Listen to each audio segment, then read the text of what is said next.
going live, preparing to stream. Got it. Let's see.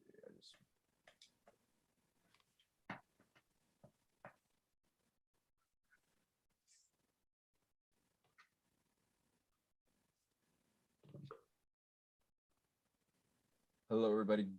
Almost there. We're going to be there in 1 minute. We're actually here, but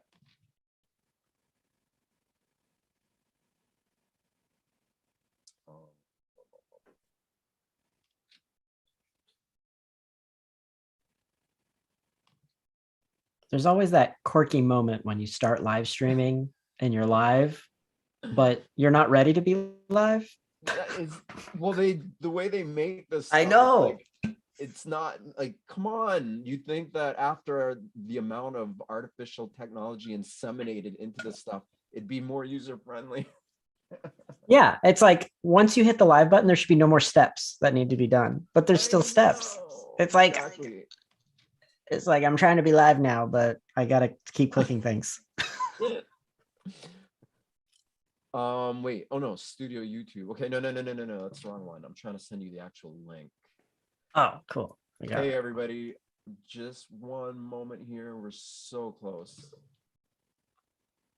to having the most fun show or conversation or whatever you want to call it. Extravaganza.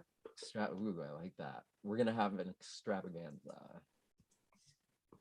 You know, one of my favorite words is fiesta. Ooh, fiesta.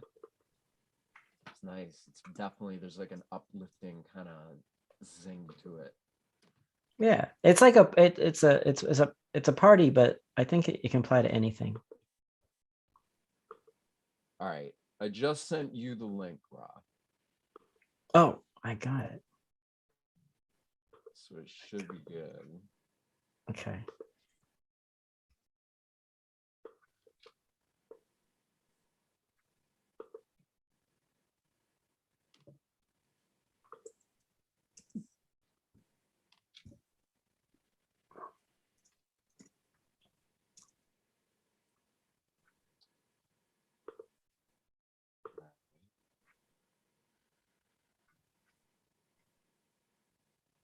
So we doing it? I think we're good to go. Wait. Are you good? Yeah. Okay. Put my Zoom. Man, lots of... Okay, here we are. Hello, everybody. I'm Seth. And I'm Ra. Seth Ra. Seth Ra. I am a friend of Laura Eisenhower, who has graciously allowed me and a bunch of our other collective friends to use this channel to do wonderful things with wonderful people, to be outrageous, to be cutting edge, to take human consciousness from a tiny amoeba-like cell into an intricate, multicellular, multi-dimensional state of being that we can't even comprehend, or something like that.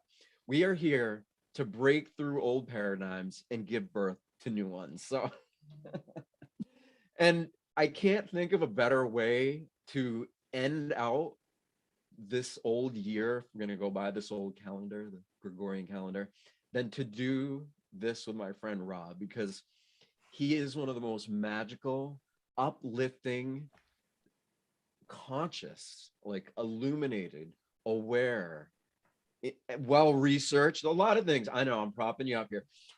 But it's true. That's why he is one of these beings that is very, very rare, and he can hold space because he knows that space is holding him.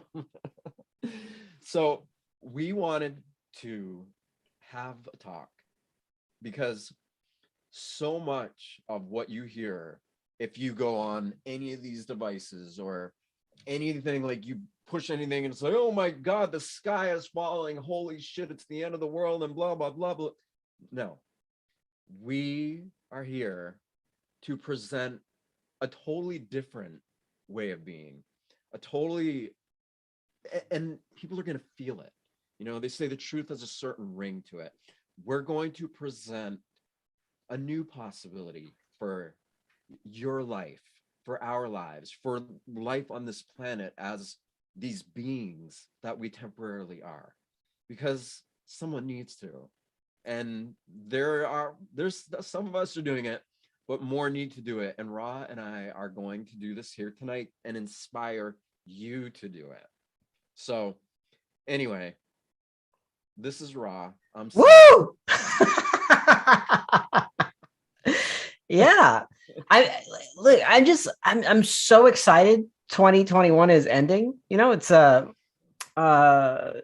if you're into numerology, 2021 is a 5 year, and I'm a 5 person, right? So everyone has their soul path number or whatever. You just basically crush all your birthday.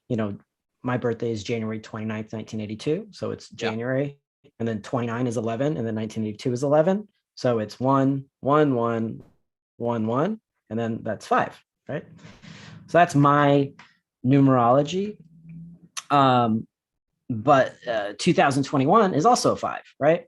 So much like myself, 2021 is chaotic, destabilizing, activating, but ultimately pushing you towards freedom, right? So there's all this constraint. 2021, so much constraint, so much limitation, so much separation from loved ones, family, all kinds of things. Everyone's going through so much chaos, right? Like chaos is the word. Yeah. Chaos this year. And, but what that's really showing us is that we're free, right? Because, if you take a, if you take a, this is a terrible example. I'm just going to say it because it's coming, like it's like if you take a wheelchair away from someone who needs it, they have 2 options. They lay there and wait for help, or they get up and walk. Right. So we're all in that cosmic challenge right now, right?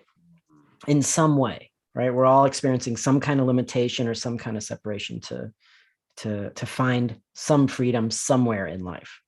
And that's what the 5 years is all about. But now, as we've crossed through the equinox, we've crossed through the 3 darkest days of the year. We've got the rebirth of the sun, right? Christmas, Christ consciousness, all this good stuff. So, we're moving into this new light where every day moving forward is brighter and brighter and brighter until, the summer solstice and all this. But now we're moving into a 6 year. And the number 6, it's all about, new life, more impact, more. What I am. I'm a 6, believe it or not. Oh my God. 33-6. Oh my God. That's awesome. Yeah. It's a 5 and a 6 talking about the transition from 5 to 6. This is so cool. Yes. Okay. So we're moving totally unplanned. Yeah. Amazing. Yeah. You're definitely a lot kinder and a lot more stable than me, which is like how. Right. So that's basically what's happening, right? We're shifting into a kinder, more stable, more family, more connections. But also there's something so cool about this year. It's like, when you see these angel numbers like 111, 222. Yeah. Well, next year, basically, anytime you look at the date, it's going to be like 222, right? The zero's silent, right? Mathematically. But it's 222. It's all about new beginnings, harmony, balance, right? So we're leaving this year where everything just exploded, went bonkers, and now we're moving into this thing where if we take action, right? If we focus and take action, we've got an opportunity for a new life, more impact, more purpose, more freedom, more of that stuff that's in your soul and in your heart that just needs to burst out. But in the last year, it's been feeling kind of constrained or suppressed or challenged, right? And now we get to just burst all that up and out. And I mean, in my personal life, I'm already starting to feel that in a very strong way. And I imagine other people are feeling that. So, I got really inspired for, my Sunday session, met a fun time. Yeah. Which So everybody, just so everybody knows too, Ron and I have done something on this channel before, but for everybody who's going to the jungles and doing ayahuasca, like you can do a Zoom call and breathe with him and literally create so much DMT inside of your pineal gland just from breathing. So just to kind of throw that out there, like it's amazing, beyond amazing. yeah. Nothing against ayahuasca, like nothing. I love it, but this is amazing when your own body produces chemicals like this. Sorry. Anyway, keep going. I didn't want to interrupt you. They're not chemicals, they're magical medicines. Oh, But love that. anyway, so this Sunday at Meta Fun Time, we're going to be doing a slightly different process. We're going to be going into a vision of what do we want to take action on. And if we're not clear, we're going to breathe into it. We're going to start milking our pineal gland, start getting that DMT flowing through our bloodstream. We're going to breathe in the clarity and the higher perspectives of what we really want to bring to earth now. What's that passion? What's that purpose? What's that impact we want to make? And really anchor that and set the stage for the new year. Because I don't really like that term New Year's resolution. Because what's a resolution? It's like I did something bad and now I'm going to do something good.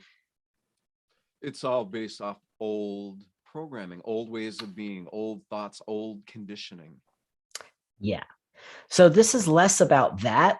And it's like, how do we, like, when you're wringing out a rag, and like you give it the first twist and a bunch of water comes out, but it's still wet. And so you give it a couple more twists and you kind of work it and get it all kind of, you get that last dropout. That's for me, it's not about a resolution. It's about going into the deepest, twistiest places of your soul and finding that gem, that magic light that's in you that needs to be squeezed out. Like that's the juice we're looking for, because this is the year where that stuff, when given some action in life, it's going to happen. So love it. I'm pumped. Yes, that's beautiful. And my God, how much of it is within our control? Meaning, to what degree, like so many people feel like dust in the wind, right? Like we're just like this past year, there was so much of just feeling like victims, because you're just like subjected to, wait, what? You mean, that's not stable? You mean this isn't stable? It seemed like nothing is stable. And so many people's realities started to come unhinged to the degree where like all this chaos ensues. But the reality is that reality is moving at a pace that's so fast that if we were to tune into it, we would melt down, because we aren't evolved enough to be able to perceive things as they actually are. We're just addicted to perceiving things as we think they are. Yeah, right. Like how many times in life have you like had to look around and be like, wait, everything's working out for me?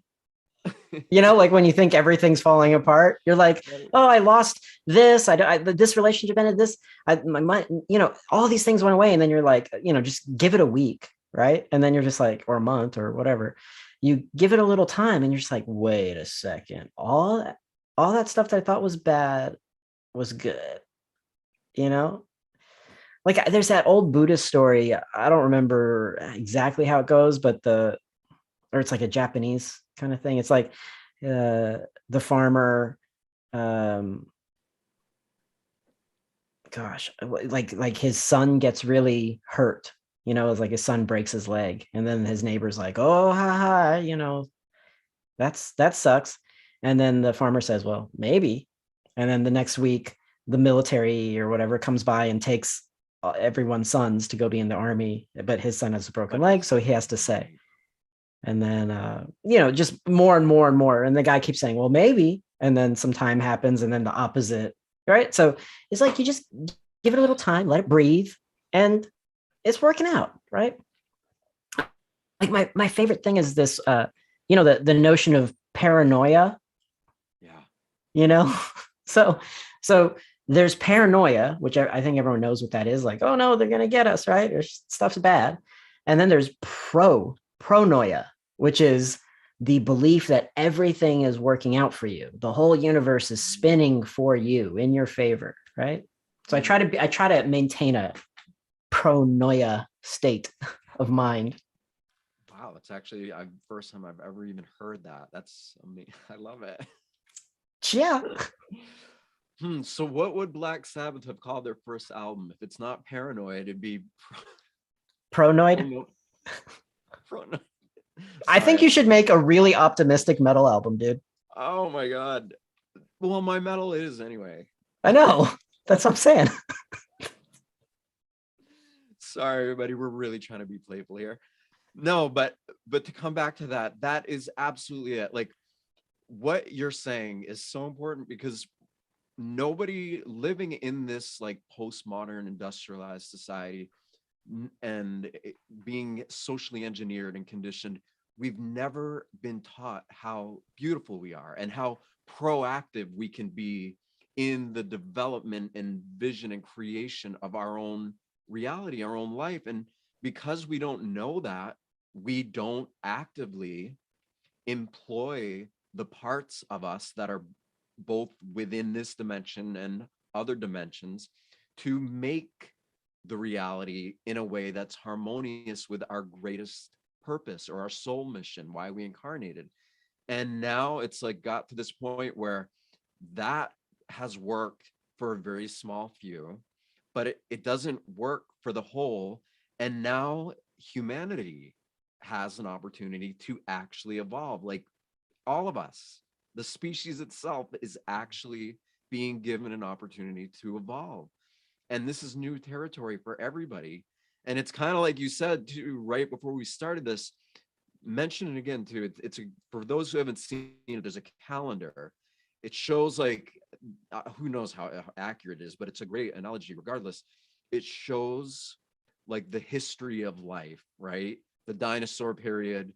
And then the amount of time that humans have been alive is like one day in December or something, right? If it's like a whole year.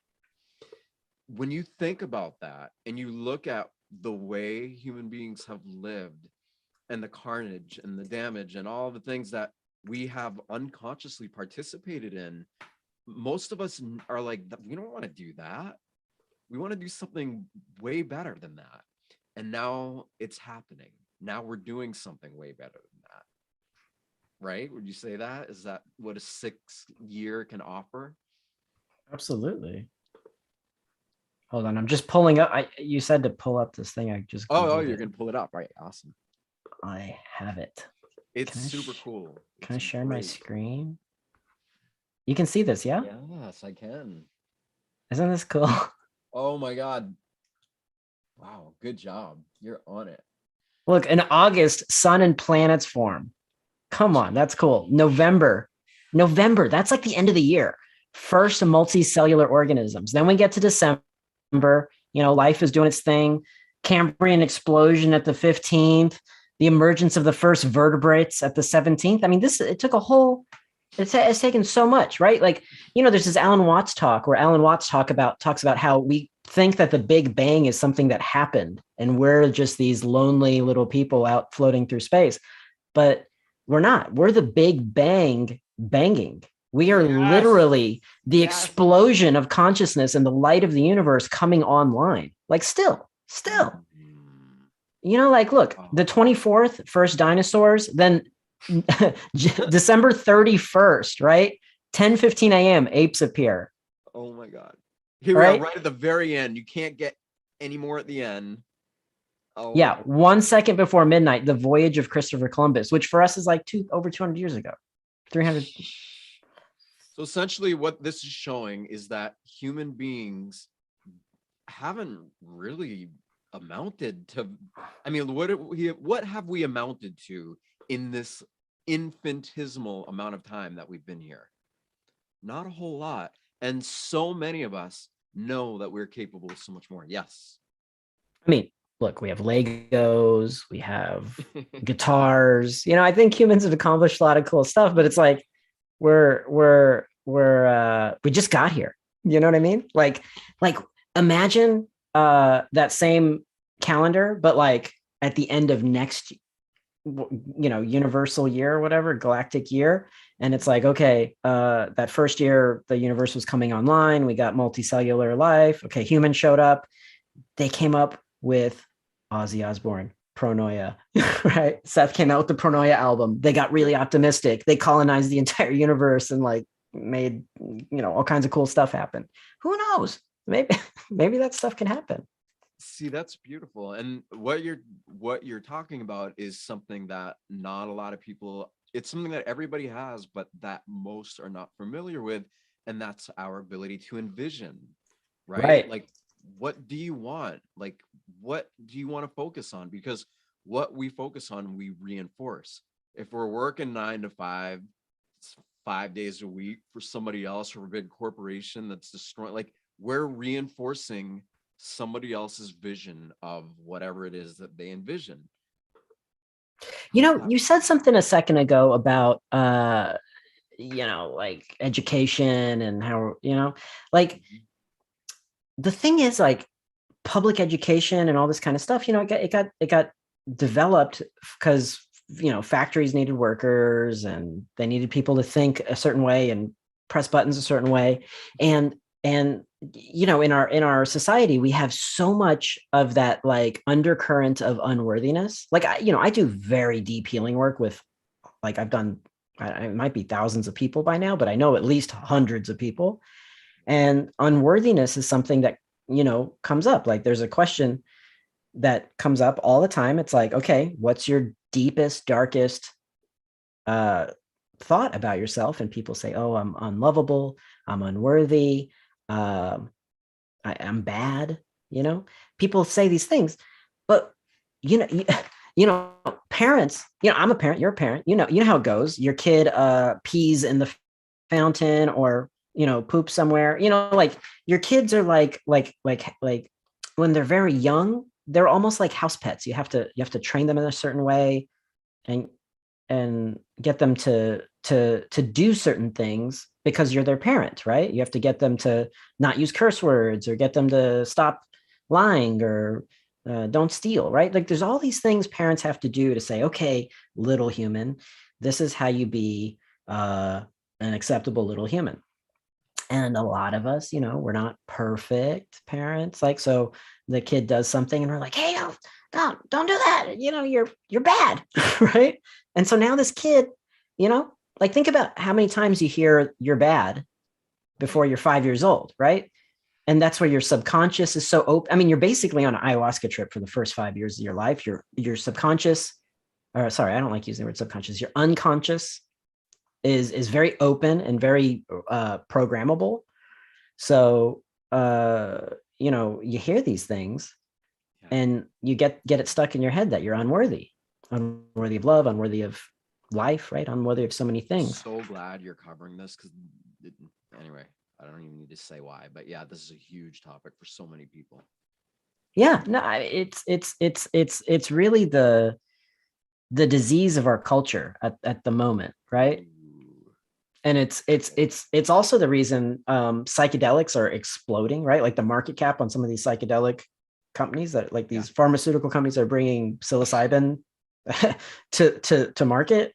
What? These are like billion-dollar companies out of nowhere, just to help people like look a little more expanded and just be like, oh, I'm worthy of like divine love, and I'm worthy. I'm worthy.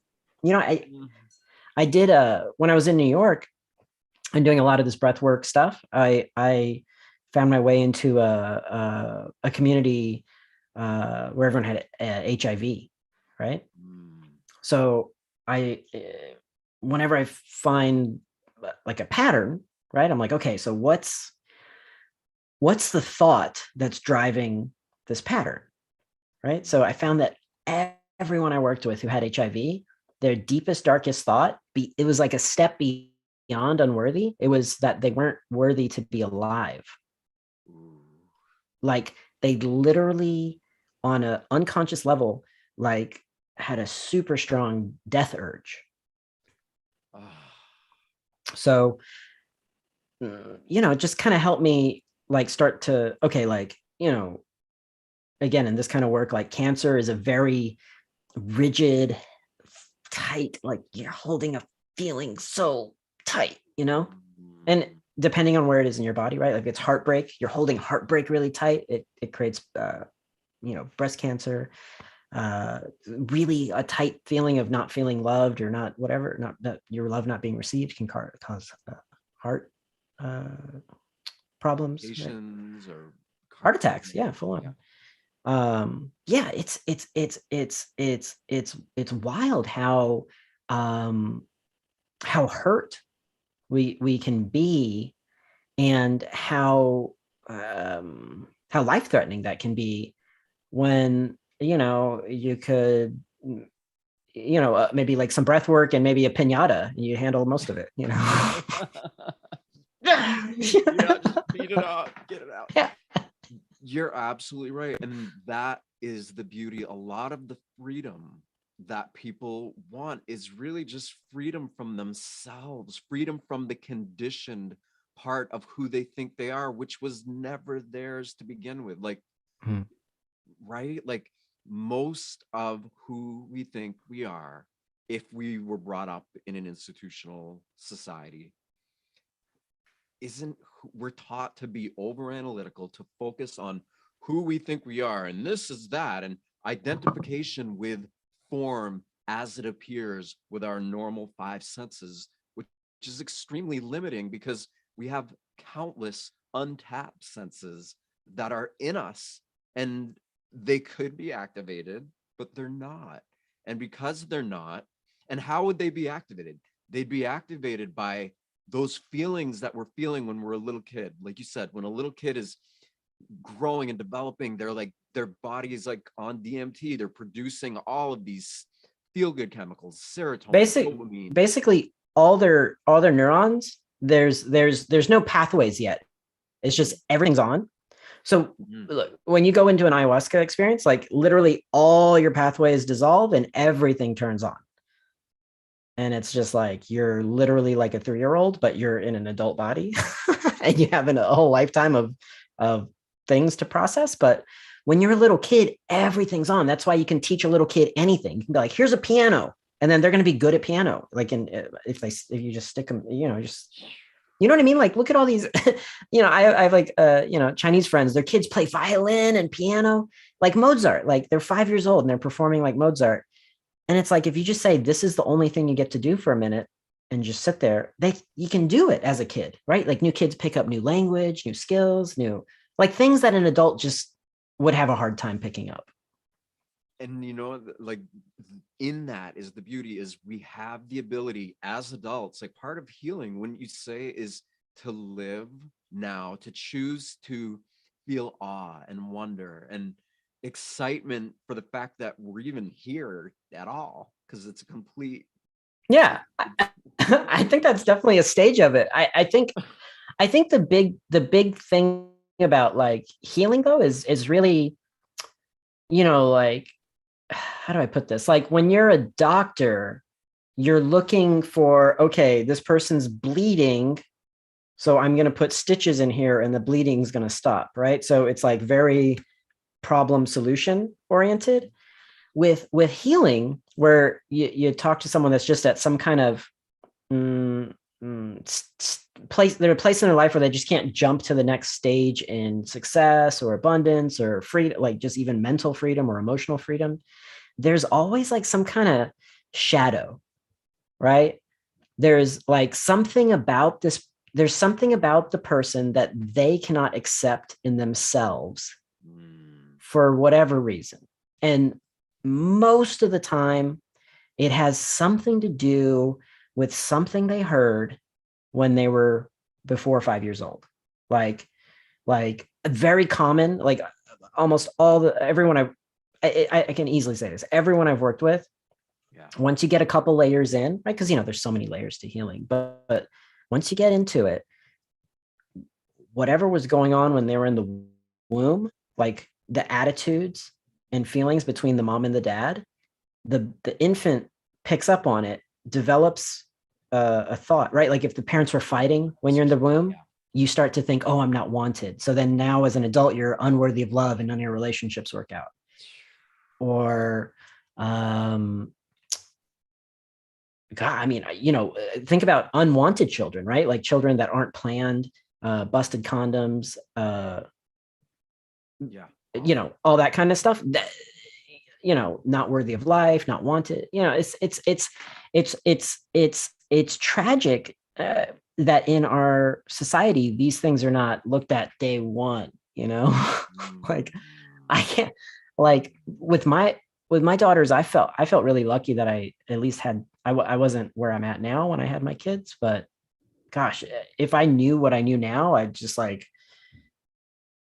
with when my kids were born, they had cranial sacral sessions first. The first daughter, she needed one session. The lady was like, hey, she doesn't even really need this. She's fine. She had a home birth and all that good stuff. The second one, she came out like I'm delivering the kid. So, I'm catching the girl and her face, she had like she was gnashing her teeth and like she looked pissed, And then we gave her to the cranial sacral lady and then she's holding her head and she's like, wow, she's got a lot of, gosh, I don't remember the exact word she used, but she was like, she's got a lot of angst or something from from a past life, like the incarnation before this one. I was just like, yo, okay, come back next week. Let's get this out. Right. So this baby was carrying something from another lifetime. And we had to like give her cranial sacral work to move it through like right away. And just real talk, like me and her mom were having issues when she was in the womb. So maybe that was it too. Isn't it beautiful? Isn't it so liberating to be able to talk openly and transparently about things that most people, they don't even want to form more complete thought and feeling structures of their own personal issues because it's so painful for them to do that. Oh yeah. Yeah. So isn't it beautiful to, here we are, we're speaking a language that we were taught, right? Like this isn't my language, this is a language that was taught to us, but we have evolved enough, right? We've evolved not a lot. No, we've evolved enough that we've got to a point where we can take really complex stuff, like a lot of this. I think am I press? Okay. I can see it keeps shutting out of me, but yeah, we're taking really complex thoughts and scenarios and we're bringing solutions to it by using all of this. Yo, you want the most amazing communication life hack? Yes. Like this is if you can do it, because it's not easy. If you can do it, you will literally, it's like one of those layers in the matrix. You'll start to see the numbers and zeros and all this stuff. Okay. So for anyone in a romantic or intimate relationship, this works for guys, girls, right? Whoever, right? So you're the person, right? So you're the person being yelled at by your partner, right? So I imagine by the time you're being yelled at by your partner, you know which one of their parents they have some stuff with, right? So when my partner is just giving it to me, sometimes she's just like giving it to me, like you're so this and you're so that and this and this. So I used to take it very personally for many relations, my whole dating life. I took all these things very, very personally. I was like, oh, she said I'm this or that, right? It doesn't matter. I don't remember where I learned this or something, but it's basically like everything that's being said at you, hear it as if they are a child somewhere between 0 and 5. And what's being said is what they always wanted to say to their parent. Right. So with my partner, she has a complicated past with her father because he was in some ways her business manager and her like she was in entertainment, right? So her, like think Michael Jackson 5 kind of thing, right? Imagine all the shit Michael Jackson The wanted to pressure, right? The amount of scream at pressure. her. Well, not just that, but also like, at some point you get to the age where you fire them, right? Like you're fired as my manager, or right? Like there's things that happen because, some manipulation, control, boundaries, right? All these things getting, uh, right, human, right? This is Yeah. all things we're all working on. So now when she's giving it to me, that's what I like to call it, I don't even hear it like she's saying it to me, because I know obviously I'm human. I'm not perfect. I could have said a bunch of things kinder. I could have done everything better. But when I start to really listen to it and I say, okay, this is what she wanted to yell at her father. And then depending on what it's about, I'm like, okay, I can tell this is probably what she wanted to say to him when they were like maybe shopping, or when they were uh, doing something with creativity or whatever, right? So I started listening to it that way. And then after she has her piece and I have my turn to talk, I say, so, uh, you know, was this kind of like what happened with you and your dad when you were doing X, Y, or Z? And then she Ooh. sits there and she's like, yeah, actually it is, you know? And so we had a couple rounds of this, right? So after a while, I was like, okay, so this is what I'm doing. I'm not taking it personal. I'm hearing what you're saying, and I'm Getting super objective. Yeah. yeah. And I'm like, okay, I think this is what you want to scream at your dad, but you're not able to do that because he's a very old and successful man, and he's just not going to have that. So she's like, oh my God, yeah. Right. So we had just the biggest breakthrough on that one. But it's like, just because you have the breakthrough doesn't mean it's going to stop. Right. It's true. Okay, so you brought up a great point, and that's so beautiful. First of all, the fact that you are choosing. Can you hear me, by the way? Is my volume? Somebody, Raylene, I apologize, Raylene, you said my volume, so me. It's good. Okay. I think it's because your microphone is behind you. Yeah, it's because I have my computer plugged in a weird way, because for some reason the connection here is like it's like blipping in and out. Otherwise, I would have it set up different, but I think I'm good. You're doing pretty good. Yeah, I can hear you great. Okay. Yeah. All right. Perfect. All right. Good. She said it's way better. All right. I mean, I have headphones on. It sounds like you're in my cortex. Well, yeah. I love you. I love that brain. Gonna make you feel like you ain't insane. Is that better than me talking? At least that was like a cerebral massage. I was so good. That's what I was trying to do. Instead of having my opinionated, human conditioned ideas, you can feel my voice. I like it. My singing voice, my soothing. But anyway, my point is, I love the points you're making, because what you're talking about is choosing to not take it personally, which the first thing that most people do if they're not in a state of holistic consciousness is they take things personal because they don't know what else to do. That's the trigger point. Boom. Oh, it's about me. I'm not worthy. I'm not good. And they go right into that. So you've chosen to move beyond that, but you've taken it to a completely whole other level in that you're doing this with your partner and you're being objective of her trigger points from a neutral place, which is really, really powerful, because you're opening up the possibility for greater possibilities to come into the connection that you two are sharing. Because let's face it, like ultimately, we're all right. There's one life force essentially that's coming through everything, but there's an infinite amount of ways that it's doing whatever it's doing. And it's energy. It's all energy. It's all frequency. And sometimes when things are like really rough, it's just that's how creation happens sometimes, However, the more conscious we become by being less personal, by being more objective, the more we have the ability to be present in a way that provides the breakthrough. Like you said, Now, let me ask you this, since we've taken it to this point, since you said you were able to have a breakthrough with her and you got there, but you mentioned it doesn't always stop. Let's get into that, because that's yes. All right. This is the coolest thing about being alive.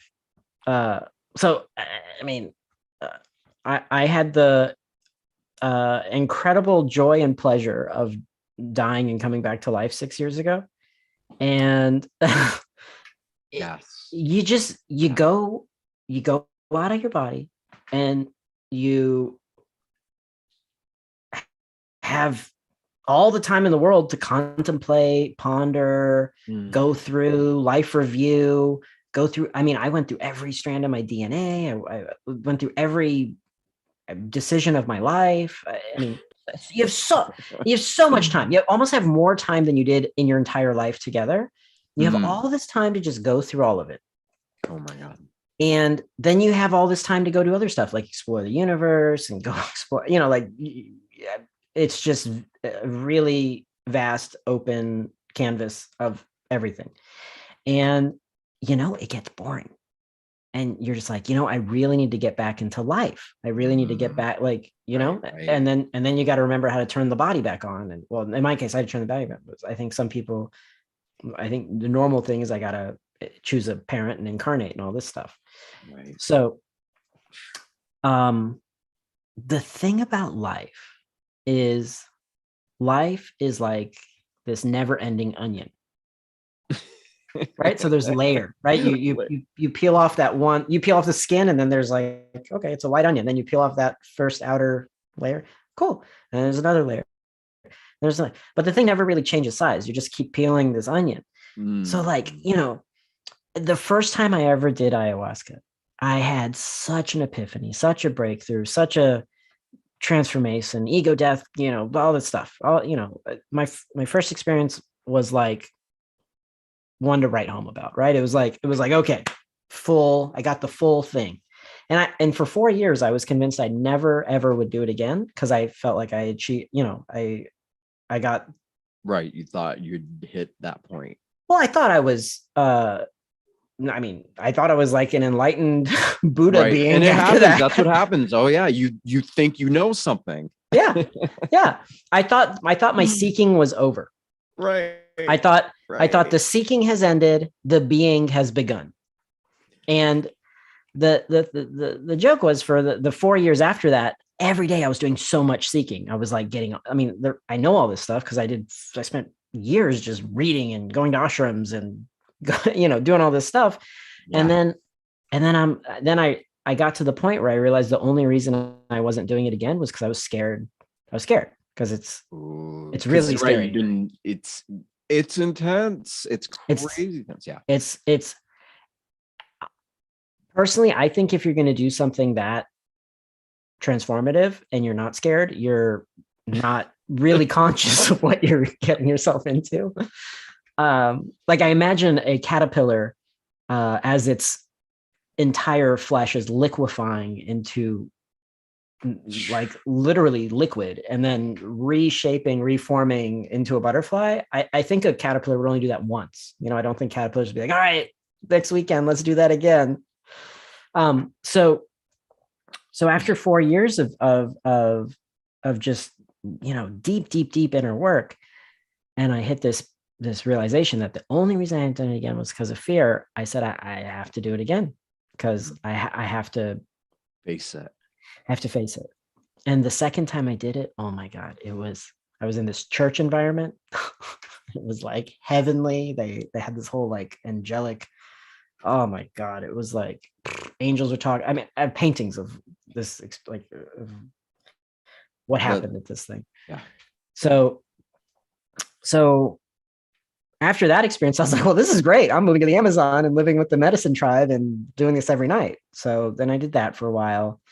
But then I got back to the point where it's just like, okay, well, I mean, I was like, okay, do I just stay living with this tribe? And I had permission. I could have just lived in the Amazon for the rest of my life. But, doing this deep inner work, you're also talking to like angels and glowing gummy bear things and all kinds of weird multidimensional Yeah. beings. And the overwhelming consensus from everyone I talk to, physical and non-physical, is I wouldn't, and even from my own heart, right? Ultimately, it's like my own heart was saying, uh, being in the Amazon isn't really my purpose on this planet. My purpose How is, long? You said you were there for how long? I was there a month, but keep in mind, every night we're in a ceremony, like a Yeah, you were ceremony, like intensive with like 300, like full on like feathers and witch doctor, like, because you were deep. You went deep into the Amazon. It wasn't yeah, just like some side of the road. no, no, this is okay. So we got on a flight to Brazil. We got to Brazil, which takes about 2 days because you have to stop in all these things, and right. And then we get to Brazil. Then we from the big city in Brazil, we flew to a smaller city. Then from the smaller city, we flew to an even smaller city. Then from there, we drove to a tiny little village on a river. And then so that all took about 2 days, or three. And then we get to a little village town, and then some other people from all over the world had come for this little gathering. And then we get on this boat, and the boat's, this tiny little thing. It holds about like 5 people, and it's got this motor that's so loud you can't even hear your brain when it's running. It's like, so they said the boat ride was going to be 5 days, and I'm like, on this little boat? Are you kidding me? And there's it's like a canoe with a motor on the back, right? And so, but with a roof. It's a canoe with like some posts and then a roof. And then everyone has their hammocks, and they just hang their hammocks from the posts of the roof. And at night you can hang, or you can, they pull over onto the side of the river at night, and you can go hang out in the tree or whatever. So when we first start off, it's just farmland as far as you can see, just decimated forest that had been replaced with like just big rolling pastures and cows everywhere. Oh my god. So the first day was that. Then the next day was that. Endless. I mean, like enormous pastures. And then about the third day, yeah, it was pretty intense. Then you start to see, after about 3 days, then you start to see the jungle. Then the fourth day, you see the castles in the sky, these giant trees, and you start hearing the monkeys and the whole, the zoo, right? It's not, there's so many animals. It makes no sense. The lungs of the earth. Yeah. So, and then the fifth day, like the fifth day, the river's like just this tiny little thing. There's branches, things are coming at you. And then you start to hear like, and like hearing drums and stuff. And you see all these guys with these huge, like, I mean, they're wearing like feathers from like hawks and condors and like these huge feathers. Their feather headdresses are like bigger than them. Oh my God. And they're just cheering. They're like, you made it. And the boat pulls into the sand. They amazing. Pull you up, and then they just start painting you all black. And then they prepare you, and you're like covered in all these patterns, and and like you look at everyone, you're like, wait, what's going on? We just got here. And just total surrender. You just got to you're going with it. It's like all you can do. Yeah. And they're singing all their chants and all this great stuff. And then, I mean, dude, the first night you're in ceremony, and it's not like the thing is just being in the forest is, when you get away from EMF, when you get away from cell phones and all, I mean, like nothing works. The like, grid, all this man-made garbage. Yeah. Yeah. So for days we'd been away from that stuff, but then you start getting into the frequency of the forest, and you feel your organs healing on levels that you can't even describe. Like so glad you're bringing this up. There's such a harmony and a deep sense of being held, and a deep sense of the mother, right? Like you feel you were in the womb of the womb of the womb. I mean, it's just like God. So you're just like held by God, right? Like held, like a baby, and you feel it in every cell of your body, the harmony, the peace. And then they give you this magical medicine that just I've done it so many times now. I don't even have words for this experience. So it's become such a big thing because as a Western industrialized, social engineered species, people are realizing like, whoa, I have major self-esteem issues, major self-worth issues. The society and the world that we live in doesn't support the type of healing that many people need after having the matrix ramrod all this garbage into our, like, it's literally like inseminating the mind with all this stuff that is so opposite of being disconnected from the grid and being Yeah. wholly aligned to these universal frequencies that are much more predominantly real than the grid, the human grids Yeah. that they've made on this planet. I mean, do you see that new documentary that just came out? I haven't seen it yet, but I really want to go see it. What's it called? The Matrix. Oh. I haven't. I'm gonna go see it as soon as it comes to my little local theater. Yeah, I've been too busy living in it, I think. Yeah. And When the whole let's just call it the apocalypse started, what, a couple of years ago, I just went, I literally packed up my car and just went to the woods. I stayed in Yellowstone for a while. I stayed in Mount Shasta for a while, but I just stayed in the woods because like I remembered that frequency and that harmony that I felt in the rainforest. yeah, And I could feel how, what's the word, how chaotic and how much, I mean, yeah, I'm really sensitive, like when I feel, if someone's scared or stressed out around me, yeah, I'm carrying that, right? Like, I mean, I've learned since how to like kind of, that's me, that's my field, that's your field. But yeah, I just went and hung out in the woods. So like when everything was going sideways globally, I was like camping, meditating, hanging out with fairies and just whatever, enjoying it. yeah, connecting to reality. Oh man, there was something that I wanted to hit upon that you said, but it eluded me. That's sorry. If it comes back, I'll say it. Was it But when we were anyway, talking so about life hacking listening? Because you God, said you said something about that really got me thinking. Like, when we talk about um, uh, uh, not taking things personally, mhm. like that's a I've people have said this to me all the time. They're like, "Oh, don't take that personally," or "Listen," or these kind. But I'm like, how? I don't know how to do that, right? But when I was like, okay, I'm not going to take it personally because even though it's being said at me, it's someone else. That kind of that jujitsu, that move kind of made sense because otherwise it felt a little too abstract for me. Like I'm not, you know, um, And that's funny for you to say of all people too, because oh, okay. All right. It's starting to come back to me. You said you're a sensitive person.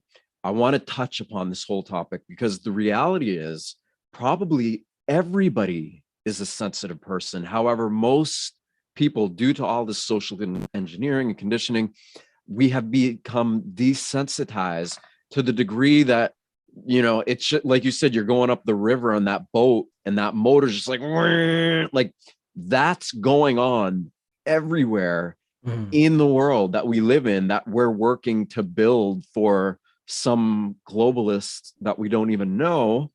We're building their vision, right? We're yeah. helping them create the world they want, totally just ignoring our own birthright to create the world we want. And in part of how we end up doing that is we give up our sensitivities. Mm-hmm. And the path of healing or coming back to a place of like, okay, I'm going to get over myself, right? That's part of like not taking things personally. Is like you get over yourself. You're like, wow, I'm so fixated on all these problems that I think I have. And most of it is paranoia. Most of it is the inability to remember the multi-dimensional nature of our own existence and utilize it consciously in a way that helps us sustain this incredible power that's pulsing through our being. Mhm. And when we start sustaining that energy, we illuminate these sensitivities that have become blunted, you could say. Yeah. And here we are, a species that has been living, okay? And this is everybody listening here, okay? I don't care what anybody believes. I don't care what you think. And I'm sure you don't care what I think. But what I do care is, how much do you love? How much do you love unconditionally? Because when we can, everybody's going to think something different or believe something different. Of course we're going to. But can we love ourselves and each other unconditionally? Can we have each other's back unconditionally? Because if we can, and if we demonstrate that we're capable of doing that, we reignite these dormant sensitivities that are in all of us. And something that I feel often, and you can let me know how you feel about this, because a lot of people have said to me, they're like, oh, I wish I could use my voice, but I don't know, like I have a hard time speaking in front of people. And are you kidding, dude? In breath work, I've seen like people with writer's block, musicians who haven't made a song in years. They do one session and then they're like, they can breathe and talk. They can sing again. They can just sing again. I've heard. Makes perfect sense. I remember this one woman. She's like, "Oh, I've been working on my book for years, and I've written tons of books, but this one I've been working on for years, and I just don't know what to do with it." At the end of the session, like she's sharing with the whole group, and she's just like, "I know what my book's about. It's about this, this, this, this, and I got to get out of here because I got to go finish my book." Right? Because we get a little into the rut, and we just need to flow.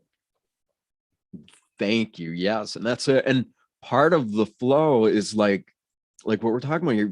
Like you've said it before, you've chosen not to take things personally. When you don't take things personally, when you get good at it, essentially, it's a habit where you're consciously saying, you know what, instead of just reacting to triggers and things that I normally react to and that everybody does and that they think is normal, I'm instead going to choose to be objective, to be calm, to be gentle, to be passive, to be like water, right? And then from that place, you start to have a greater, it's like zooming out.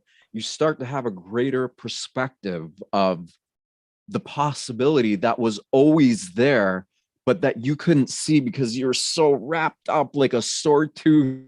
Just, oh my God, I can't feel anything in my head.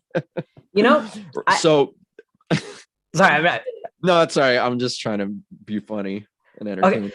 So something you're saying is really this idea of taking things personally, right? So you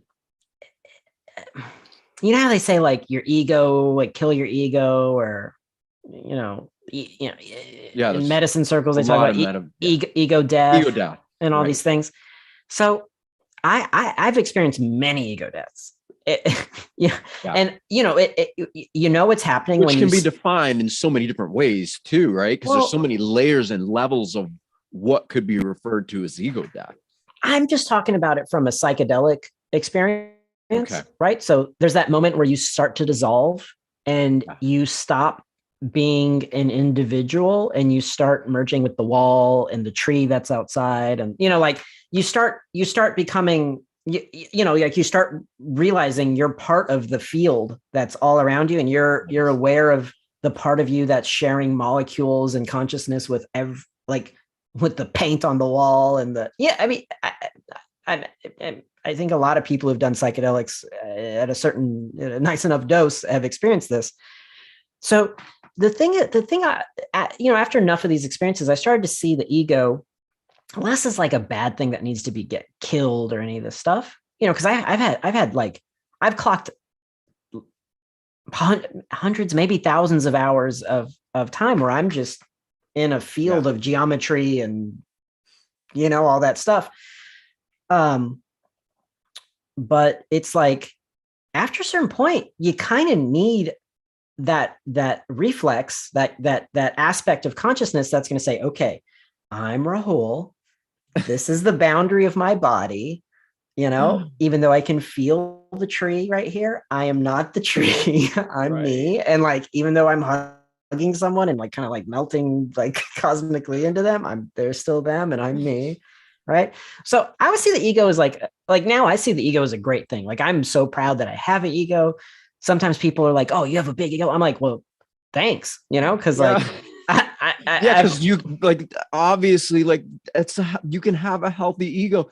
You know what it feels like you're saying to me? It's like this. The issue, if I could, for whatever it's worth, if I could summarize it in a very simple way, part of the problem with the quote unquote ego is that everybody is we've been conditioned to be so focused on who we think we are that we have forgotten we have the ability to be whoever we want to be. And that's the difference when you suddenly realize, like, wait, I can be whoever. I've been focused on who I think I am based on all these things that have happened in the past. I can actually choose to be who I really want to be. And then what's the limit? Because nobody's limiting us. It's up to you. Exactly. You know, like, look, it's beautiful.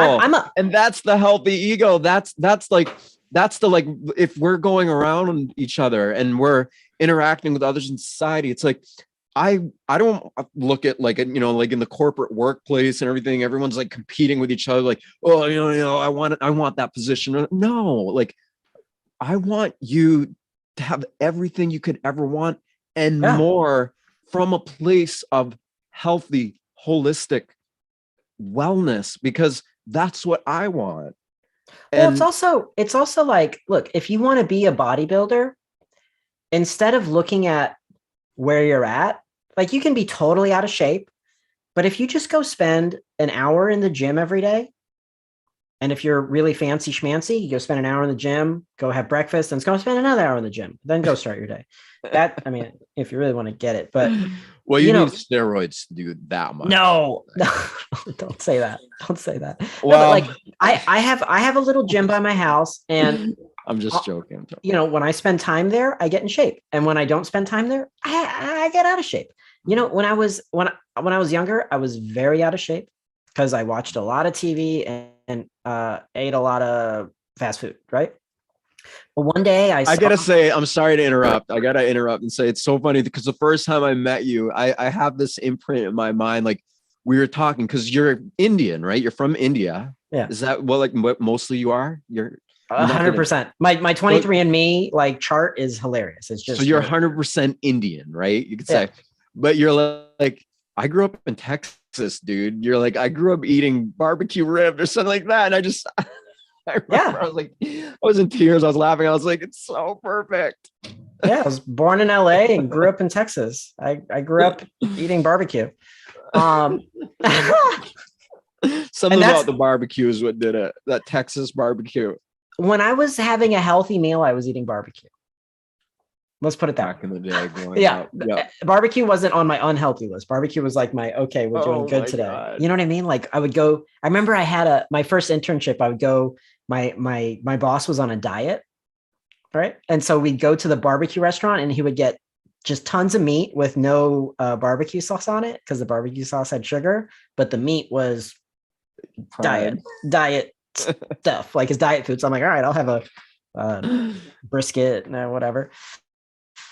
Gosh, but you know, what I was saying is when I was really out of shape as a kid, I wanted to start rock climbing, and I couldn't even do like the first move, right? So I found this feature that I could climb near my house. I would just go every night after school, after dinner, all that stuff. I would just do what I could. And at first I could only get 5 feet up. Then the next week I could get 10 feet up. Then I started getting 30 feet up. Then I started like doing the whole thing. Then I started bringing friends. Then I like went to college and like literally looked for a school that was next to a huge rock climbing gym, found a place with 300-foot walls and started going there every weekend. Then somebody at school like gave the architect or whatever at my school that was building the new gym my name, and I ended up on this like council to advise the architects how to make the rock climbing wall at my school. And they wanted to make the whole thing really easy because it's like they wanted people to use it. So they were like, okay, we're going to make 80% of this rock climbing wall easy and 20% really hard. And I'm like, look, I wasn't always good at rock climbing, but you only need the easy section for a little bit. And everyone here's a college kid, has a lot of energy. And this gym is right next to where everyone lives. It was like in the middle of all the dorms. So I said, make it 20% easy and 80% impossible, to where it takes you 4 years of dedication to even get to the like that one hard part. And they did it. So if you go to University of North Texas and do the rock climbing wall, it's gnarly. It's so hard. And then when you get to the top of the upside down, like crazy, super hard part, you climb through this like glass pyramid thing and you can like watch the sunset. It's amazing, man. But wow.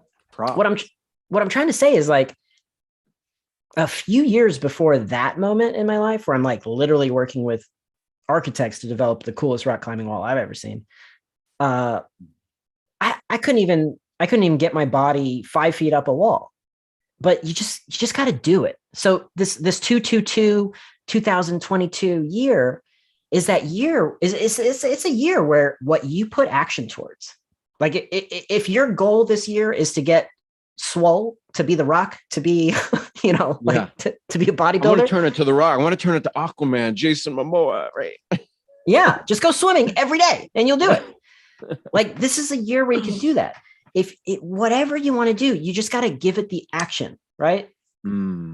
So for everybody listening, we just to give a recap here, we're just literally having the most lighthearted fun. We're trying to be as entertaining and loving and just exciting as possible. But we're talking about how we're transitioning from a numerological perspective from 2021, which is a 5-year, into 2022, which is a 6-year. And we're talking about the difference of energy, of frequency that will transpire as a result of this change.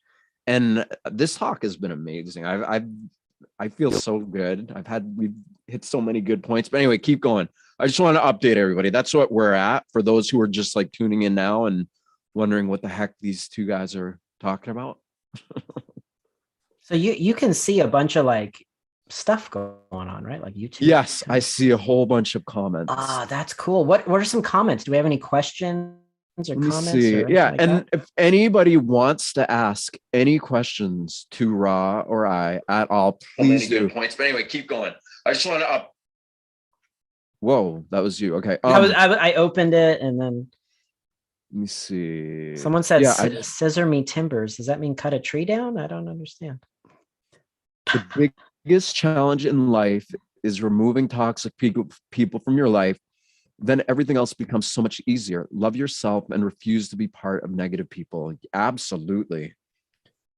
It takes 7 days for the spirit to leave the body when you die. After that, you go either into Hades or Abraham's bosom. Okay. So that's wonderful. So, here we're in the zone of, and again, that's why I said, like, no, not because of this person's comment. I honor and appreciate, I am Daniel, that's your name. Like, we're all going to have different belief systems. We know that. We've been raised as a species in cultures that instill and ingrain and socially engineer belief systems into us. I think that's pretty evident for anybody who's paying attention.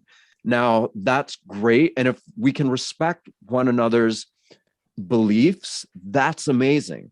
And if we can love each other unconditionally, despite what we believe, it feels like that is a major propellant that has the ability to drive the human species forward from a soul evolutionary perspective.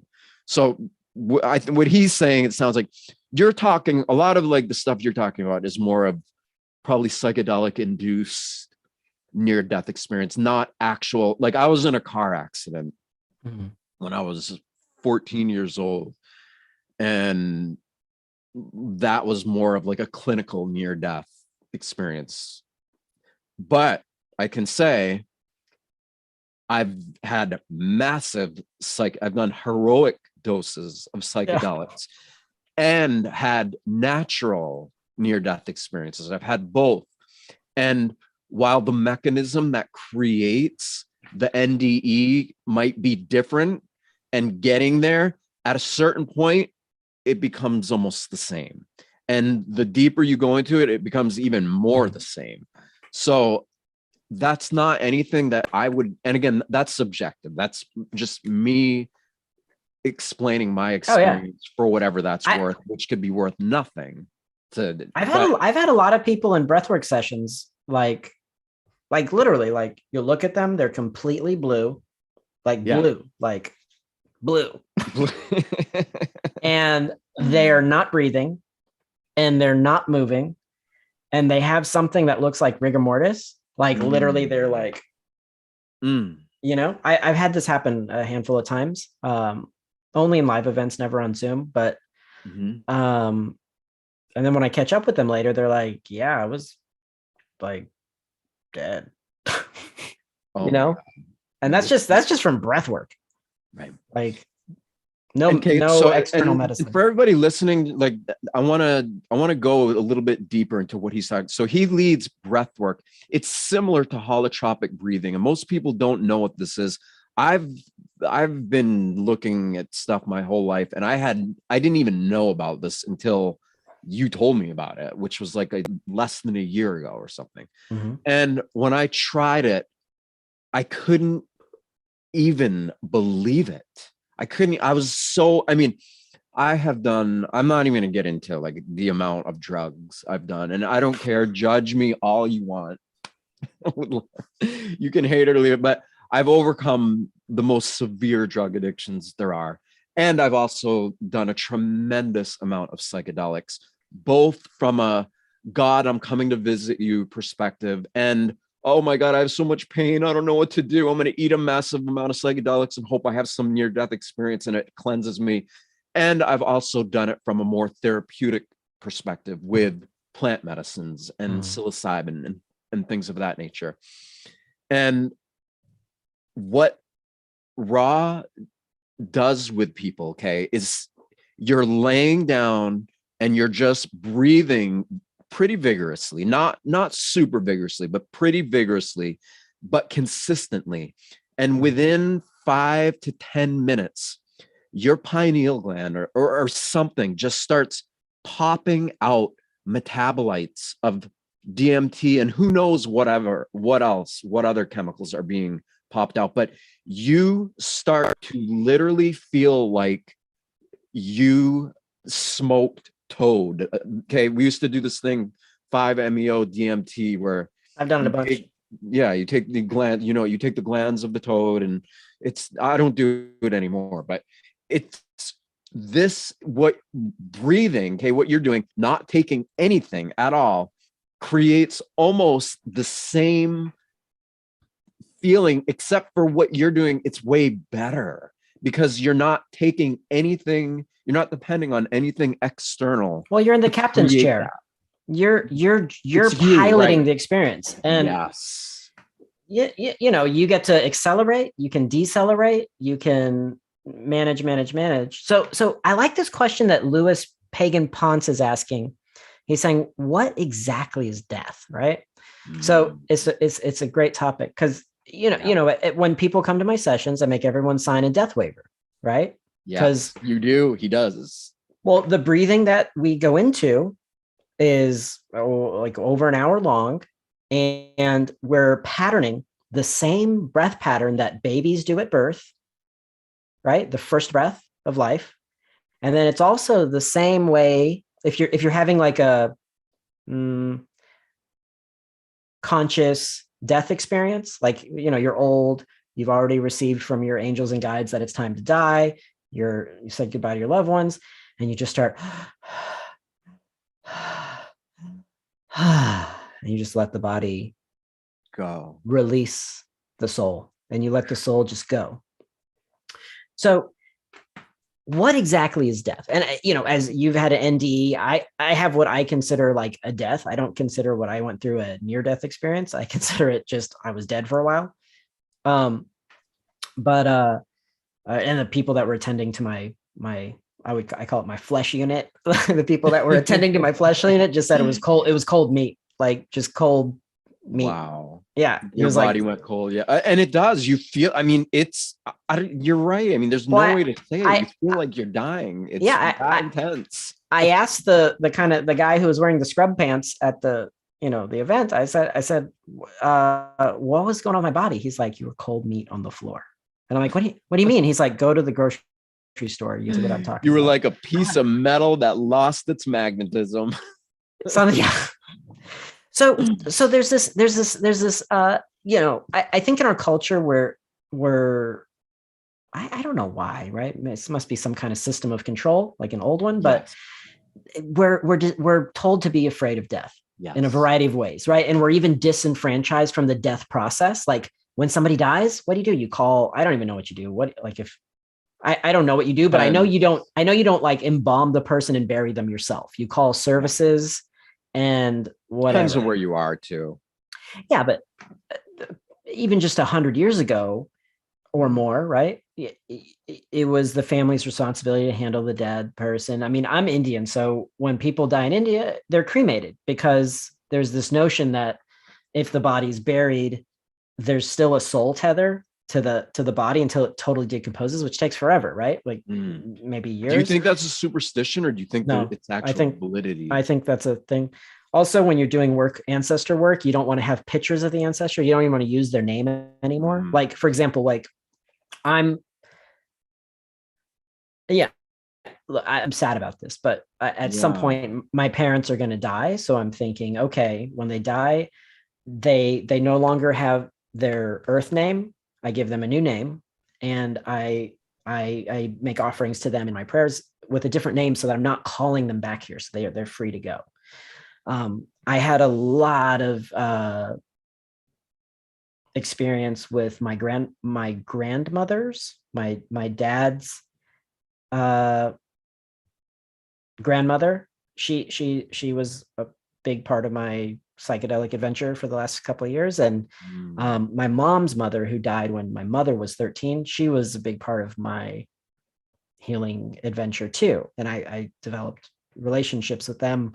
Obviously, they're spirit, but I had to learn a lot about how to interact with dead people, basically. So, yeah, How you basically sad you and don't beautiful at the same time.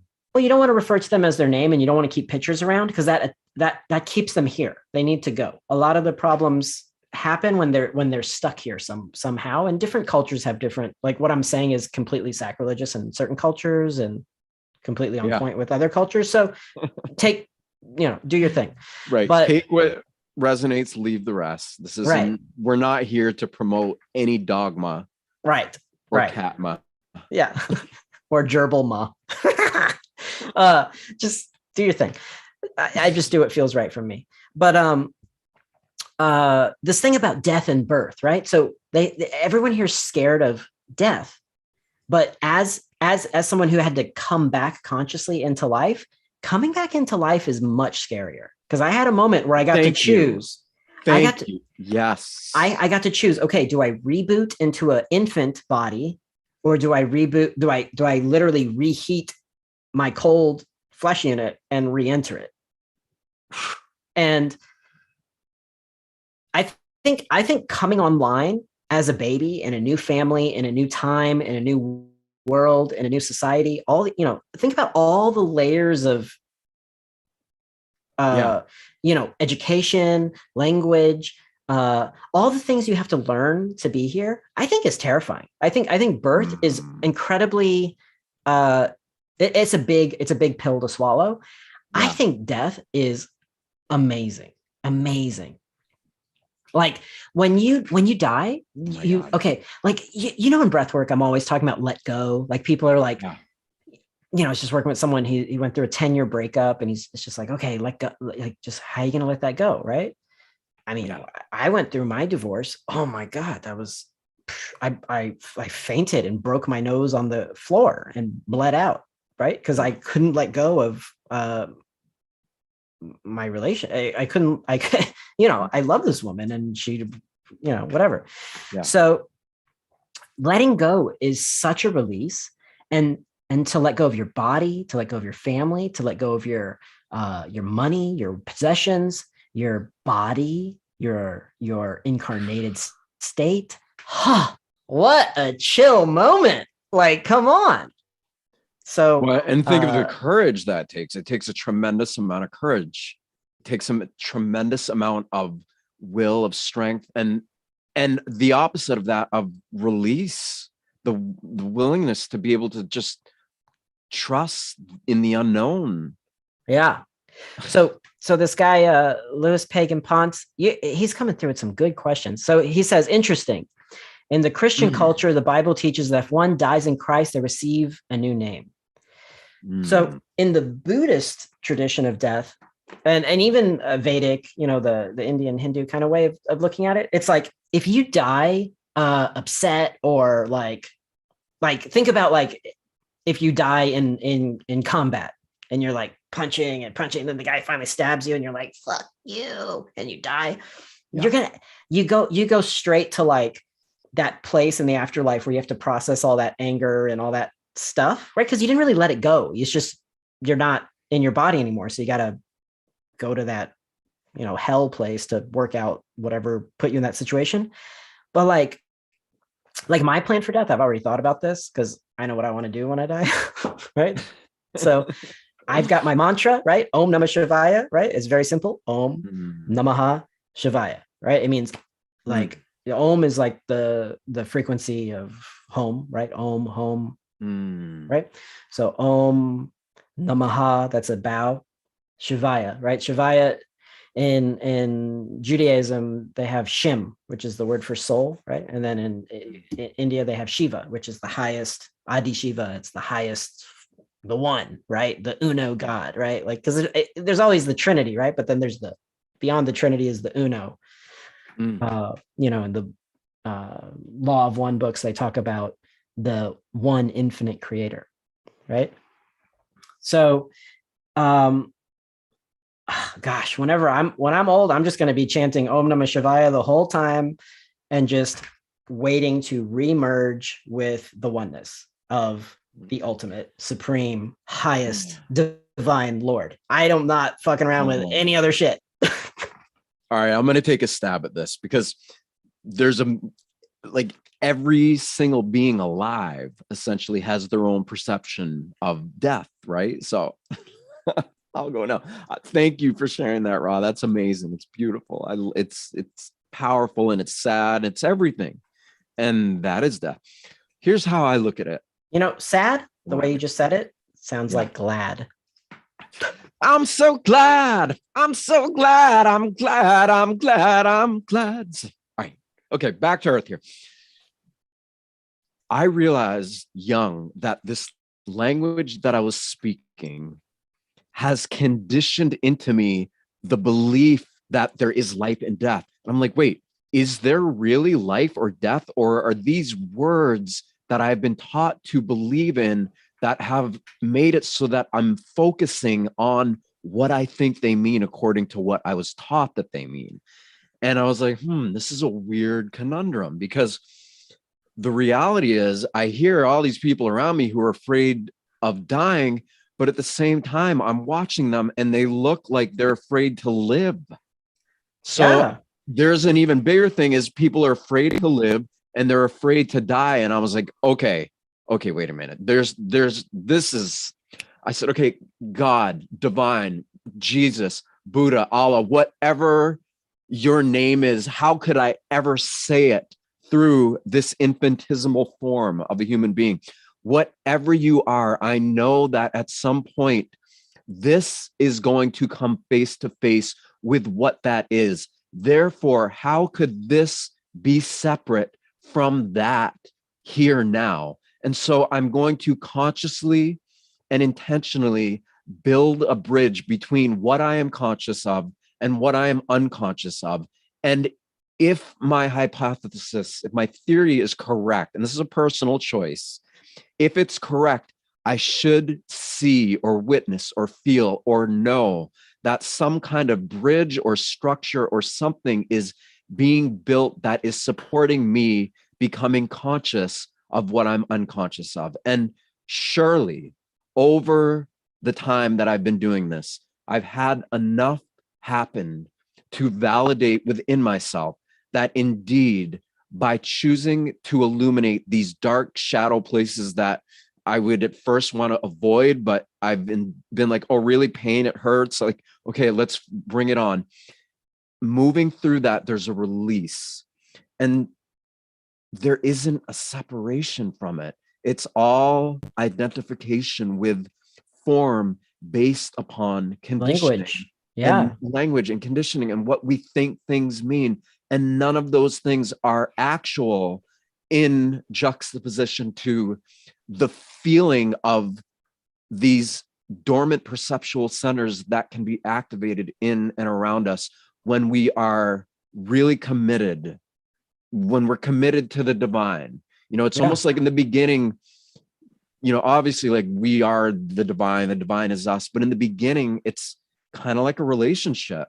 And it's like, all right, it almost like it presents it to you in a way of like, okay, do you want to have a relationship with the world and money or people or this or that, or do you want to prioritize a relationship with all of that stuff, or do you want to prioritize a relationship with your soul, with the divine?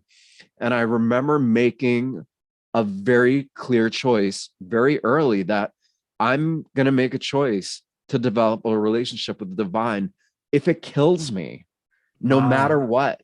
Yeah. And I've come this close to dying so many times getting great. there, but I've become, and I mean, I've been through federal prison, I've been through severe drug, I mean, it goes on and on, all the victim trauma, drama, nonsense. But I love more than I ever have. And I notice that every day that I live, even though everything around me should teach me otherwise, I should be angry and bitter and fuck you, and I'm not. I'm more loving. I want the best for all of my human, if somebody's like trying to hurt me, obviously it's a different story, but most people aren't trying to hurt people. Now, there's a lot of cluster B personality types that you do have to kind of watch out for or whatever, but even they are just karmic aspects, you could say, of your own unresolved shit. But regardless of that, most people want to be happy. They want to be loved. They want to create a world that is harmonious for themselves and each other. And that's what most of us want. So if that's what most of us want, then why are we not focusing on that? Because death actually wants to support us in the creation of that type of life here, because they're not separate. So that's my there's my take on it. Yeah, that's, you brought up some interesting points about language that I think is really interesting to touch on. So, like, when you're chanting mantras in Sanskrit, my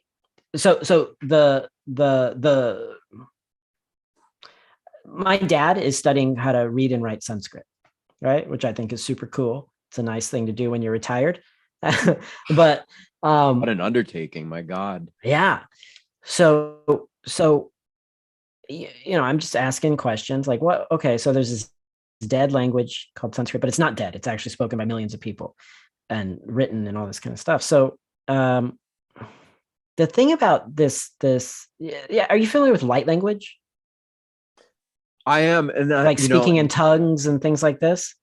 I don't really do it that much personally, but I know a lot of people who do, and some it feels really authentic, and others it doesn't. So I'm sure. I'm kind of just like, I don't. Yeah, I appreciate everything, but I don't. For me, it's something that. I mean, obviously, like we make sounds into words and everything. Like, obviously, there's other languages that are not or even to this planet. Even just an acting technique. Like I live in LA, so I know a bunch of actors. So there's an acting technique where you don't use any words. You just say like 3, 2, 4, 5, right? So you can say it like sensual. You can say it angry, like 4, 5, right? Yeah. Right. So it's really a way of just speaking straight from your heart without meaning. But the development of Sanskrit as a written language. Yeah. So Sanskrit means like I asked my dad, where does it come from? Right. Because every language has an origin, but Sanskrit's really old and all this stuff. And he's like, well, it's just the language of angels. And I'm like, what are you talking about, Dad? So I looked up a little bit about Sanskrit, and it, for manifestation and things like this, like if you're speaking in Sanskrit, it happens very fast. When you chant these mantras like Om Namah Shivaya, which is a Sanskrit mantra, it happens very fast. Because there's not that translation problem, and which I'm going to get into in a second. But the written form of Sanskrit is not called Sanskrit. It's called Devanagari, which means the song of the angels. Like Deva means angels, and Nagari means right. Right. So I mean, that's just mind blowing. So then I looked more into it, and I found out, okay, so Hebrew is another one of those. Hebrew is an angelic language, and if you look at it, like if you look at the writing of Sanskrit and Hebrew, they look kind of similar, and they look magical and divine. Yeah. And you're talking about this cognitive issue that's going on through your language. So English is kind of like a computer virus in our consciousness, right? Because English in the structure of the language has a lot of stuff about it has a lot of stuff that's not real, right? Like how they say like in meditation circles or whatever, they say, okay, there's no past, right? Because it already happened. Yeah. And there's no future because it hasn't happened yet. There's only now, right? So, Eckhart Tolle says, the power of now, right? Yeah. But that's an English book, right? If you tried to write the power of now in an ancient Hopi language, you couldn't, because Hopi has no words to reference time, right? Like, and no words to reference separation, because these beings, the Hopi, when they made their language, they were so in the oneness that when it's like in English, you say it's raining over there, right? And you're like, yeah, right. But in Hopi, you just say rain's happening, right? Oh my God. And like, there's no like future, like it wouldn't be like, hey, Seth, let's do a live stream on YouTube later. It's more like, right. Seth, live streaming on YouTube. Like now. You would think that it's common sense, and it is probably been common sense for most. If you're a yoga master or something, but not in our current culture. It's not like culturally, we're so far away from the truth of the power of now and oneness, right? There's like the English language has so many markers of separation and division, and it's a polyglot. It was developed out of war strategy for war strategy. That makes sense. Anyway, I was reading this. If that's the case, I'm like, whoa, did I cut out? No, I can hear you. Okay, right. If that's the truth, I'm sure it is, like it's developed for war strategy, then it's almost like, wow, we are inheriting something that's requiring us to be the stewards of it, to bring a greater frequency to something that has been used for genocide, used for mass killing. Right. And that's quite a responsibility. To do something like war, right? Like, so, how do I put this? Like to partake in war, you have to start seeing someone who is your other self as something other than you. Yeah. Right. So like, in the South American Toltec traditions, they have this word in Lakesh, which means I am another you. And the symbol for it's like this really cool looking yin yang. Right. And, even I was listening to this Alan Watts talk recently about how, imagine like a yin yang shape, right? Like, let me see if I can pull one up. But you have the yin yang, and the darkness actually creates the light, and the light creates the darkness, right? So how do you put this? Uh, like for the, let's just call these fish, right? These little swirly shapes. Yeah. So for these for this, the white fish to exist, the black fish has to be there to fill the space that the white fish is not inhabiting, right? So um it kind of gets me interested in this whole topic we're talking about with 2021 rolling into 2022, right? Like, how is the chaos of 2021 and the darkness of 2021 going to open up the lightness and create the shape of the brightness of this coming year? But, I mean, there's so many, like, look, before this pandemic and before all these, pressures of control and things like that, we didn't have to think about this stuff.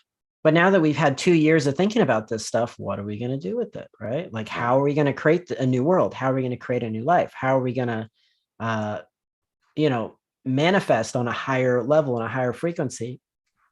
So I think look, I can't say that this pandemic's been like wonderful for everybody, but, and, we've all lost people and things like this, Yeah. but how do we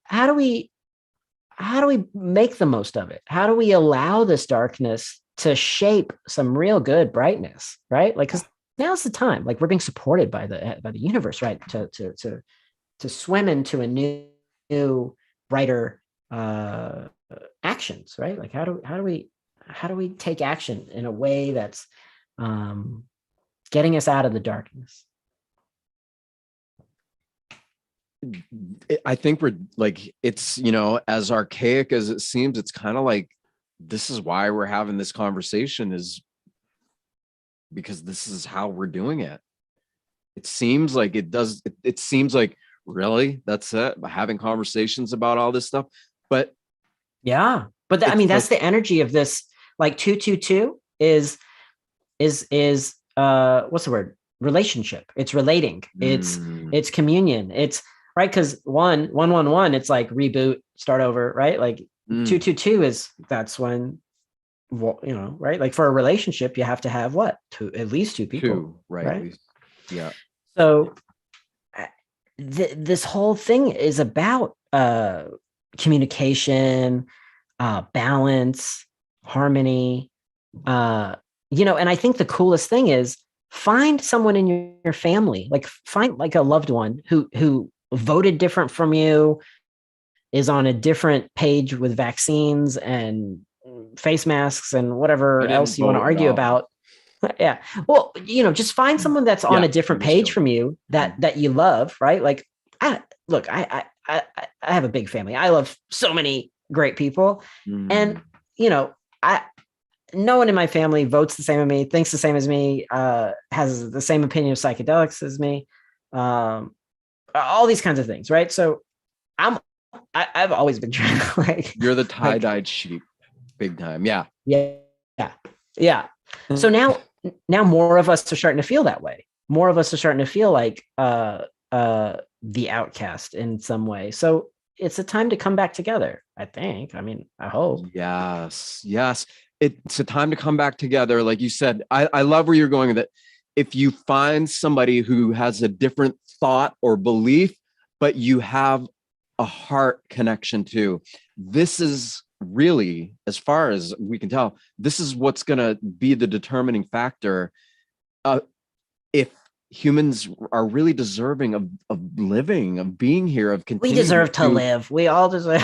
So then it's time, and we can do it. We're up for the challenge. We really are, to up the ante of our ability to love unconditionally, regardless of the differences of others, regardless of what others think or believe.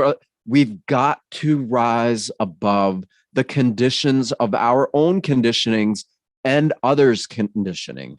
And if we can do that, and we can do that, we're going to feel the support of something that gives birth to vast ecosystems in the natural world around us, something that gives birth to universes supporting our efforts. And we got to know that we come from that and we are that. And we have the ability to live in a way that is reflective of and supported by that. And it's very, very much heart based. And it's so funny you're saying ecosystems, because I like literally the thing that got me on this kick to reach out and say, hey, we got to talk about this new year. Because I've been doing healing on individual humans for a couple of, since years, but now I'm like, okay, how can we bring healing to environments, to ecosystem? I mean, because I live in LA, right? So it's a ecological disaster here. And I was volunteering. And I live in Maine, which is like 90% covered by trees, so it's the exact opposite. I know. I got to come out and visit, but come the summer. So I was volunteering with an organization out here that just plants tons of trees. So I'm just out there digging holes, sticking trees in the holes, digging more holes. And I'm like, this is so cool. Like, why aren't more people doing this? And why is this only happening at this like one spot? Like, why isn't this just happening everywhere? And there's like little movements all over. There was a law passed. Like, there's this amazing dude, Ron Finley. He did a TED Talk, and I had the pleasure of a friend of mine taking me to his house to meet him, and he fought. He basically got a ticket from the city for planting a vegetable garden on the curb of his street, and so he fought it. And he got the law and the ordinance changed in LA. So now in LA, anyone can have a vegetable garden on the curb, which is amazing, because it's basically like that just opened up like 1 million miles of free farmland, right? In the urban center, right, where food is needed. So, I mean, that happened. He had his TED Talk. He did like literally, you can go to masterclass, and there's a masterclass on how to grow vegetables, and it's him. I mean, all this stuff's happening. However, in LA, it's still in the summer, it's super hot. The water just rushes right off all the sidewalks and right into the ocean. Like, you can't go surfing for a day after it rains, because all the pollution and everything just gets washed into the ocean. Oh man. It's a weird place that's where you can see like urban sprawl and human stuff like really just interacting with nature in a not cool way. But how do we bring the concepts of breathwork to a bigger place for healing, right? Like, how do we let soil breathe? How do we let environments breathe? How do we bring more trees? Like, you haven't been to my new place, but there's aquariums and plants everywhere. Like, my living room looks like a rainforest with aquariums all over it. And I've been, I got all these science books, and I'm basically studying how like oxygen flows through plant material, or through living things in water, and how diffusion happens and all this stuff. And the whole time I'm doing this, I'm like, why am I doing this? Besides the fact that I just think it's cool, but like, why am I doing it? And now it's starting to make sense now that we're getting closer to 2.2. Like, I'm trying to figure, okay, where do I want to have more impact? Where do I want to have more purpose and more freedom? It's like, I really want to see urban places heal their relationship with nature. I mean, even look at New York City, right? The Hudson River was completely toxic. Like, I lived on the Passaic River a couple of years ago. Like, I had a house in literally the backyard of the Passaic River. The first day I got to the house, I walked into the backyard with my swim trunks on, and it was like a group house, and everybody was yelling like, "What are you doing? You can't get into that river." And I'm like, "What do you mean?" They're like, the factory that used to make Agent Orange is upriver from here. Oh my God. And like literally this river has all the pollution from the entire industrial revolution at the bottom of it. So if you kick up some silt, you have problems. Like, you're going to grow an arm or something.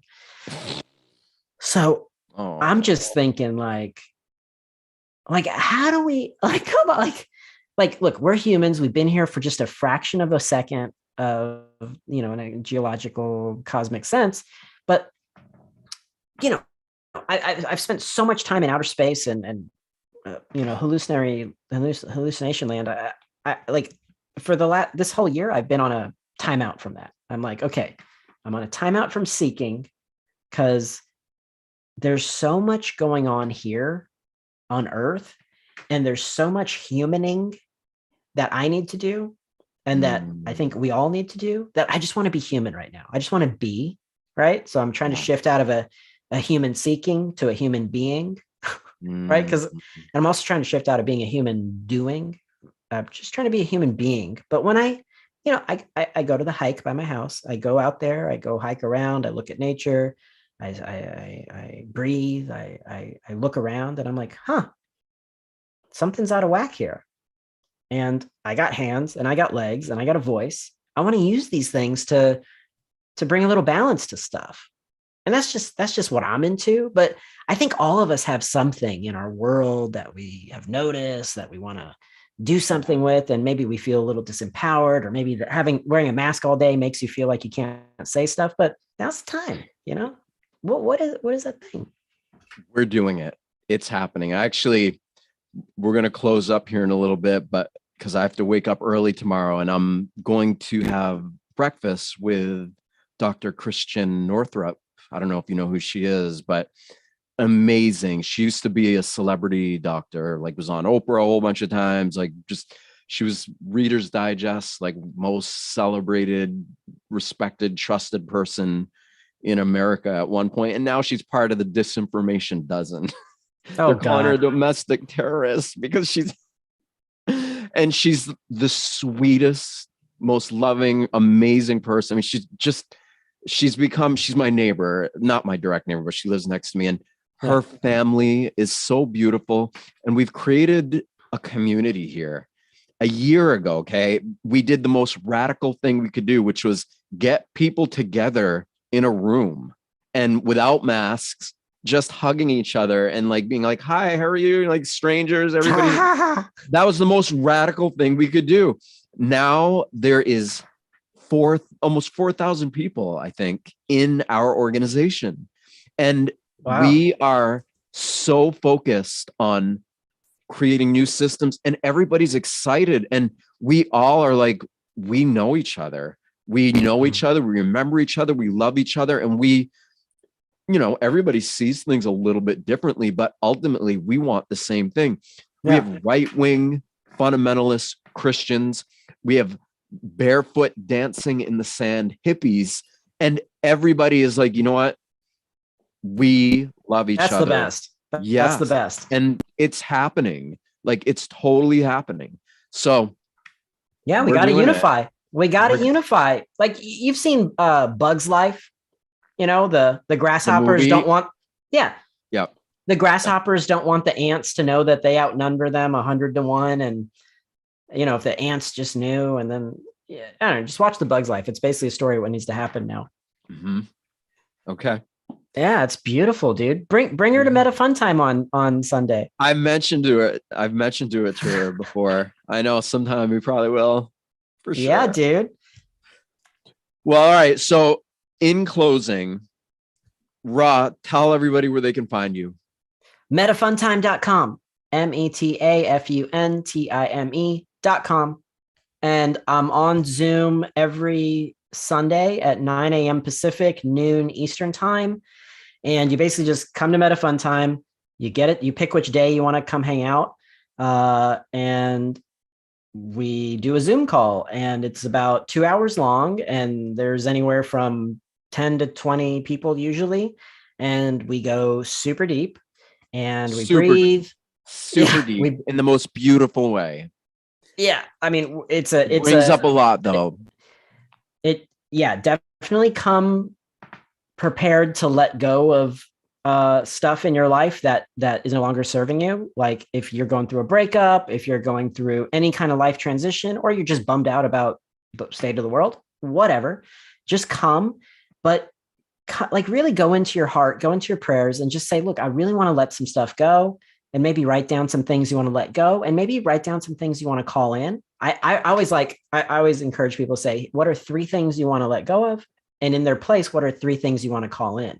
Right. So if you want to let go of unworthiness, what would be a good replacement for that? Well, worthiness. Right. Mm-hmm. Right. So try to yin yang that stuff. or Oh my like God. balance that stuff out, right? So if you want to let go of uh, an addiction to whatever, cigarettes, let's just say you're addicted to cigarettes. Well, in that place, call in motivation to work out, or right. I had a friend. He gave up cigarettes by switching it to bottled water. Every time he wanted to go get a pack of cigarettes or a cigarette, he would go to the convenience store because that was his ritual. Go to the convenience store and get water, which is nice. And so he lost a bunch of weight because he was super hydrated. And when you breathe, when you have the experience of breathing the way he guides you into doing, you realize, you literally experience that you also have the power to make these kind of changes that he's talking about. Oh So yeah, it's really, really powerful. like stuff that feels completely unattainable. You just get this clarity, right? Because look, there's no drugs or medicines or anything like that being served. It's All on internal. it's Yeah. all on Zoom, but I teach you through a couple, we'll have it. There's a little training at the beginning. There's like 15-minute training at the beginning. So you want to be on time. You can come late if you're a pro. Seth comes late sometimes, but that's okay. Yes, You know I what come you're late a doing. lot. Yeah, you know what you're doing. But yeah, if you're new, make sure you're there nice and early, and you can even come a little early and we'll have one-on-one time or stay late. Like, so I've had sessions go 5 hours where one or two people want to keep talking for 3 more hours after, and I love it. It's my favorite. So It's amazing that you stay present with people. And I mean, it's not amazing. It's really like, it just shows the type of person you are, because he'll just stay present with people for hours who want to keep processing stuff. So that's beautiful. And it's by donation. Okay. Yeah, So it's there's no yeah, friction. no friction. Exactly. It's so amazing. Like, I'm taking a little break from it because honestly, for me personally, it's brought up so much, which I'm so grateful for. I'm beyond grateful You for. got to integrate. But I got to integrate. You got to live life a little bit. Yeah. Yeah. So, all right. Well, thank you so much, dear brother. I'm super grateful that we had this talk tonight. Yeah, dude. Love you so Share much. this, everyone. We'll do it again for sure. And for I want to give a shout out to Laura Eisenhower, who is my dear friend, and we wouldn't be here right now if it wasn't for Laura. Laura is, I've gotten to know her really well over the past year and a half, and she's so honest and so integral and I love Laura. Like, she's literally become family to me.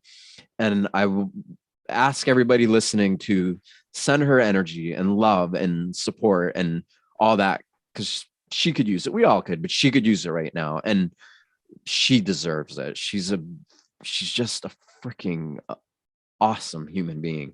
So, and then my name is Seth Lee Przansky. I am a walking miracle. You can find me. And I mean that the only reason I'm alive is because the divine is allowing me to be alive. I should have been gone a long time ago. But you can find me at I'mAwakeNowWhat.com. I'mAwakeNowWhat.com. It's just my blog. And I'm giving free copies of my book away. I wrote a book that got crazy reviews. It's super powerful. And if you go up and just sign up for my newsletter, it'll give you the book. So for free. So thank you, everybody. We love you. We will be back. There's a lot planned. Laura and I have talked about a ton of stuff that we're going to be doing. Dr. Christian Northrup and I have talked about, we've done more than talk. We're going to be doing a whole bunch of stuff. Ra's going to be doing a bunch of stuff. A lot of exciting things are happening. We are going to exemplify human potential, the new human potential that is in every single one of us. And we're going to all inspire each other to live in accordance with it. And we're going to create a better, healthier, more loving world that is in alignment with that. And we're going to bring out the best in each other, period. So thank you. Good night. Love you guys. Talk soon. Love you guys. Bye. Bye. Oh, links are in the thing too. So yeah, just the links to our stuff or whatever are under here.